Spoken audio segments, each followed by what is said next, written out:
কাউকে নিয়ে গিয়ে লকআপে করে দিলাম, 4 দিন থাকলো বেরিয়ে এলো, এটা সমাধান না। কারণ আমরা তো ট্রেডার অর্গানাইজেশন করি, সেই জন্য আমরা চাইছি যাতে এরা নিজেরা বোঝে, এরা গভর্নমেন্টের সাথে যে প্রচেষ্টা চলছে তাতে কোঅপারেট করে, জিনিসের দাম স্থিতিশীল হয়। সব জিনিসের স্থিতি, হঠাৎ ডিমের দাম বাড়তে শুরু করেছে, এটা সরকারের উদ্বেগের কারণ, মমতাদির এটা উদ্বেগের কারণ নিশ্চয়ই এটা।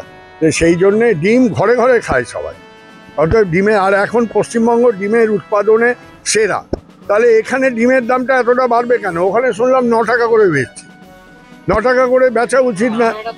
হ্যাঁ, 1 মিনিট দাঁড়ান, অন্ধ্র ছাড়া তো কোনো মাল নেই, সবই অন্ধ্র থেকে। পশ্চিমবঙ্গের মালটা কোথা থেকে হচ্ছে? এবার 7 টাকা 5 পয়সা ডিম কিনে, ঠিক আছে করবে না, 7 টাকা 5 পয়সা ডিম কিনে খুচরিটাও সোনা আছে, প্লাস্টিক ব্যাগ আছে, এগুলো কোথায় যাবে? আপনারা বলুন কোথায় যাবে? হ্যাঁ, খুচরো 8 টাকা নিচে একদম বেঁচে যাবে না। হ্যাঁ, সবই অন্ধ্রের মাল।